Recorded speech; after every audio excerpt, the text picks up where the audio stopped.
It was a quiet Sunday morning when my husband, Arman, looked at me with a strange kind of softness in his eyes. We had been married for 7 years, and though life had changed us in many ways, jobs, routines, responsibilities, his gaze still had the power to melt me.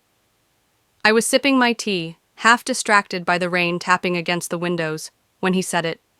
"Will you do something for me today? Something small, but important?"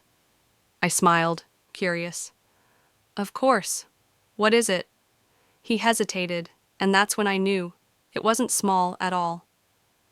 "I want you to spend the day with me," he said gently. "But not like any normal day. I want us to go back to the way we were before life got in the way. Just you and me. No phones, no responsibilities. Just us." It sounded simple, sweet even.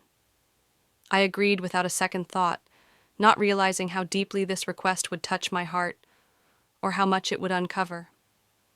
We went back to the park where he first proposed. We laughed like kids feeding pigeons, held hands like new lovers. For a while, it was just beautiful. But then, something shifted. As we sat under the tree where we carved our initials years ago, he pulled out an envelope. Inside was a letter, a confession. What I read next would change the way I saw our entire relationship. "Lena," it started. "I've been carrying something with me for a long time now, and I can't hold it in anymore. You deserve to know." I looked up at Arman, my heart skipping a beat. His face was unreadable, yet there was a tenderness in his eyes, as though he was apologizing without speaking a word. He reached for my hand, his fingers cold but comforting. "I haven't been honest with you," he continued. "Not because I wanted to hurt you, but because I didn't know how to say it without breaking something between us." I felt my breath catch in my throat, unsure of what was coming next. "I've been struggling for a while," he wrote, "with the way we've changed, with the way we've let the pressures of life, our careers, and even the routine of daily life push us apart. I'm not the man I was when we first met, and I don't think you are either. But I've been so focused on holding on to the past that I haven't noticed how much I've lost you in the present." Tears welled up in my eyes as I felt the weight of his words. I hadn't noticed either, but now that he had pointed it out, it was impossible to ignore.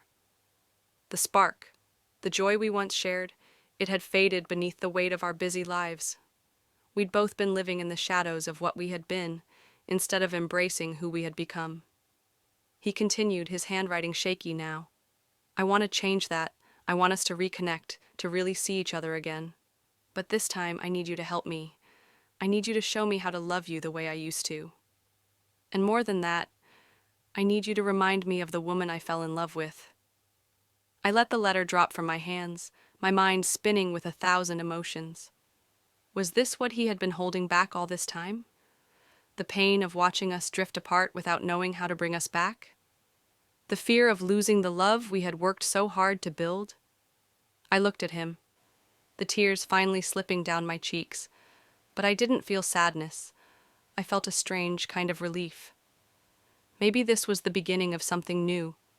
Maybe this was the chance we both needed to truly find our way back to each other. "I've been so afraid of losing us," I whispered, my voice trembling. "But I never realized you were too."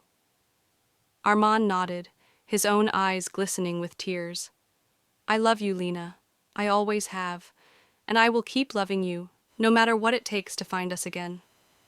And in that moment, under the tree where we had once carved our initials, I believed him.